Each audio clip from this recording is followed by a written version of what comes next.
Welcome to our Midnite Society, and today we are going to talk about JuJuTsU Kaisen. Yeah, so let's begin with our overall impressions of it. Who wants to start? I'll start off. Alright, Sean? Overall, I love it. I love it because of one character in specific. I'm not going to say who yet, just know I love it. Alright. Do you wanna go ahead and say it out loud which character it is? Cause I can assume. It's Gojo. Exactly. Gojo's he's just my boy. Hell yeah, the man's got all the power. The man's a god, literal god. He's the enlightened one, as he said.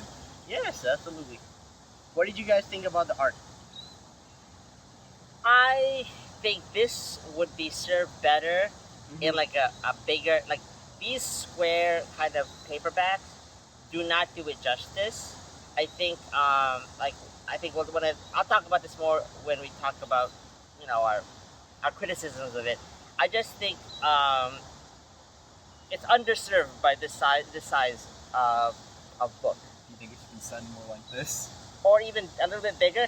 I feel like it's cramped. It's too cramped. And I'll get into it a little later, okay, when we talk about our criticisms of it. Okay, so what were your thoughts? Like, did you find it, like, according to the hype or not? Because I do know you were saying that it's, you know. I was underwhelmed. Okay. I was underwhelmed. I feel like having read Chainsaw Man before this, and I read Noragami after this, it's sort of like, I get it, like, okay, they're demon hunters. Like, you call them cursed, but you're still demon hunters. And I felt like it was underwhelming. It wasn't bad, it's just nothing special to me. I don't get the hype. Fair enough, I would agree with you. For me, it was alright. I like the art. I do know that the artist tried to fit like a lot of the dialogue, and there was a lot of information thrown at you. But I think it's just the first chapter. I think it does get better as you move on to the second one. Oh, it definitely does. From personal experience, the setup is worth it, honestly. How many volumes you read, Sean? I'm up to like chapter, I think the current chapter is like 153 or something like that. Alright. Sean's caught up to it. I've only had volume 1 myself. Same, volume 1, and I just watched the anime. I like the anime. There is a lot of hype because of the animation, plus it's MAPPA, so it's a given. It's a given. But the animation is beautiful, though. Yes, definitely it is. Rex, you should definitely check it out. I think you'll like the anime more than the manga, knowing you. All right. Yeah. What are our criticisms? What do you think what are the shortcomings of this book? Okay. Why don't we talk about the protagonist? All right. Or Yuji. Itadori. Okay. Yuji Itadori. So to me, he's a cliche hero. He just wants to save everyone in the end of the day. Yeah. He really does come out as a cliche hero. I have yet to see any progression in his own, like character build-up, but he does come out as a cliche hero. He's a Mary Sue. Like, I don't understand. Like, A Gary Stu. A Gary Stu. He's a Gary Stu. Yeah, because, like, he begins it before whatever happens.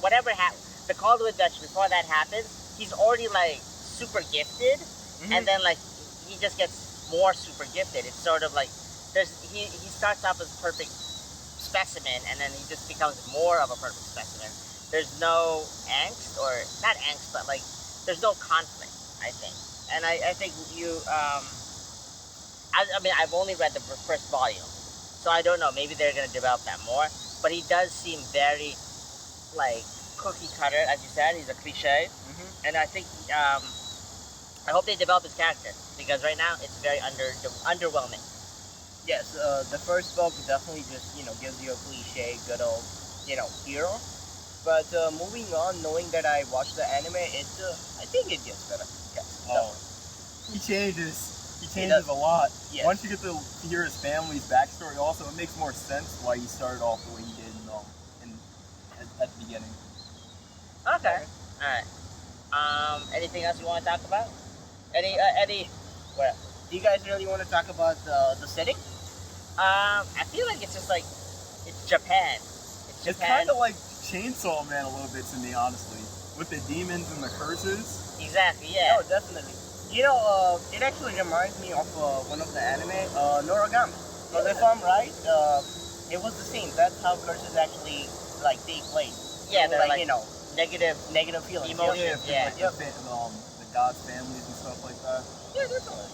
So it does like match up with Noragami. Yeah. For me.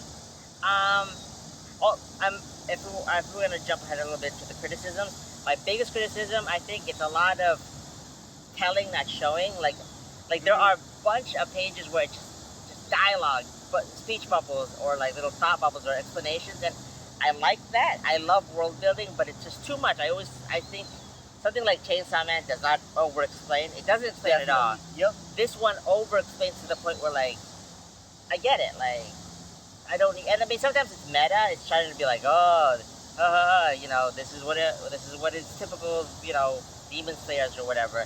But at times it was just like I wish they just let the images speak for themselves. No, absolutely. I'll agree with you, but at the same time, just to defend it a bit, Okay. I really don't mind a lot of information thrown at me at the same time, but that's just me. That's just me. What do we think this manga is similar to? Either other manga, anime, things that we've seen, played. What's it similar to? I think I would definitely give it Noragami because, everything. Well, the theme for Noragami in this one matches up, knowing that, curses are formed through negative feelings. Okay. So that is one thing which is, like, super similar. I feel like the author built onto it. I don't know.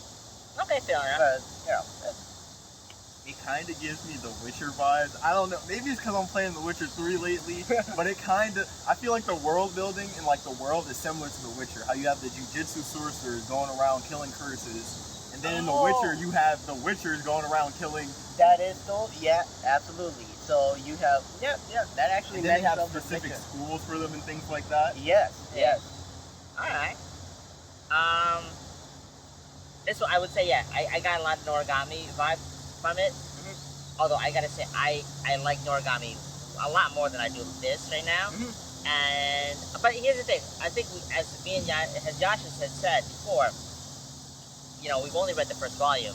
Yeah, I definitely think it gets better. And but, I will read. I will say I'll give volume 2 and 3 a chance.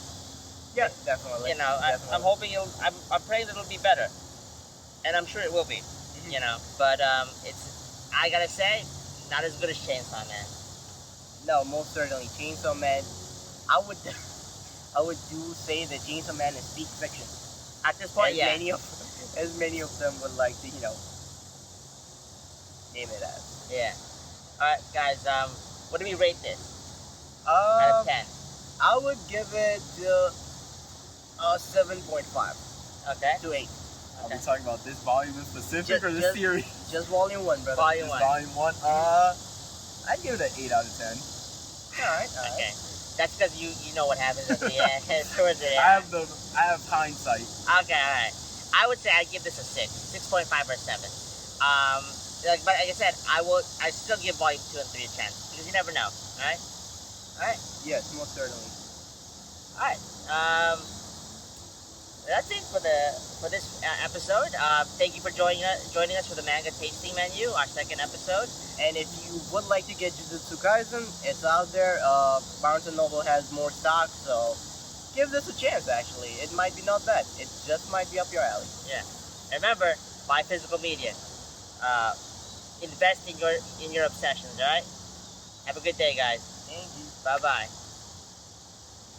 Don't do meth.